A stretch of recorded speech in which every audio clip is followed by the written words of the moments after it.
guys, andito tayo ngayon sa Filipino store. Mamimili tayo at tingnan natin kung magkano. O ayan, merong saba. Na-miss ko. Puso ng saging, o diba? Pero nakaganyan na siya. Yan, mga Filipino. Ayan, meron ding manzanilla. Siyempre, isa sa mga pinakapaborito kong langka. O diba? At bangus na bihirang-bihira dito. Meron din tayo mga chichirya. How much is the Ayan. Nakita at nasilayan namin ulit. And meron din sila mga beauty products, guys. O, ayan. So, ito lahat yung mga pinamili namin. Try natin na convert sa peso. At kung magkano din yung regular price dyan sa Pinas. So, hello guys! So, pumunta kami ngayon sa Filipino grocery. So, titingnan natin kung magkano. Although, kapag ka nandito ka na, hindi mo na kailangan mag-convert. Pero we will try. Just to give you an idea kung magkano yung mga presyohan dito ng mga Filipino food.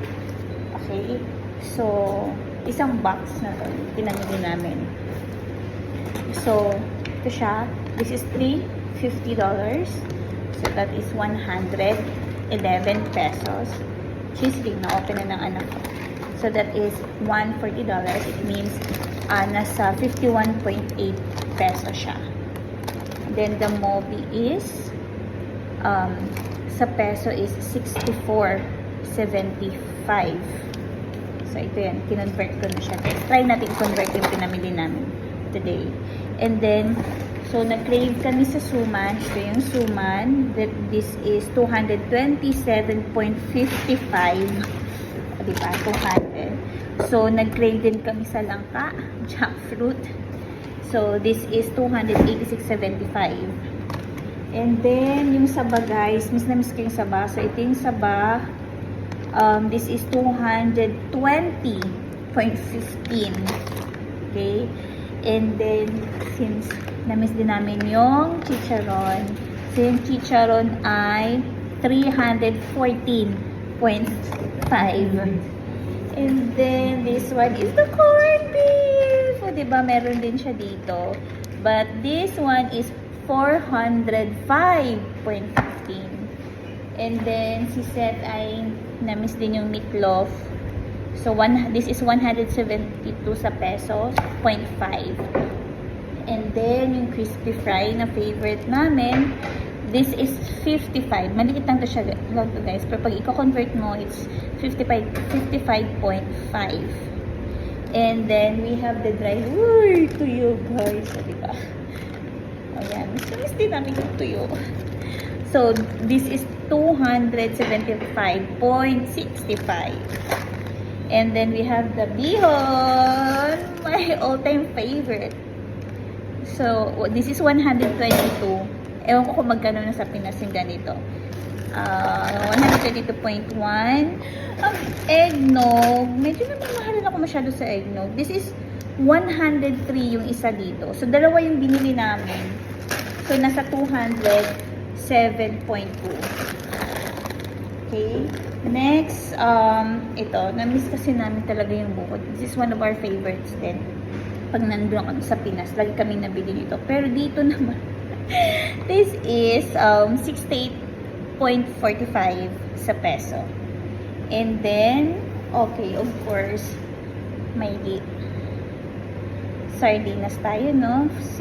This is 64.75 sa. And then, the sinigang. Sinigang is 35.15. And then, dalawa to bag. Yung isa is 36.63. And then, you know, laking safeguard tayo. So, this is 118.4. Okay. Then, the pineapple. Yung pineapple juice sa can, ininom na kasi namin, tinapon na namin kanina. So, yung juice sa can. So, dito din guys, ano siya, bihira lang yung bangus. Hindi kagaya dyan talaga na anywhere may bangus. So, since na-miss namin yung bangus, bumili din kami ng isang piraso. This is like 512 sa peso. 512. Hindi to umabot ng half kilo dad, no? Hindi siya umabot eh. Then, syempre, gumagamit tayo ni price dahil hindi na tayo bumabata. Bumili, try ko lang naman, nabis ko siya. So, alam niyo kung magkano to. This is $25. So, $25, kung i-convert mo sa Australian dollars, it's 850 pesos. So, all in all, ng mga pinamili namin today is 4,376.36. So, sa isang box na ganyan. Ito na yung pinamili namin. O, diba? So, ganyan siya if you really convert. At kung nag-crave ka talaga ng Filipino food. So, ayan lang guys. Magkano kayo mga regular prices nito sa Pilipinas? Hope you can comment below. Thank you!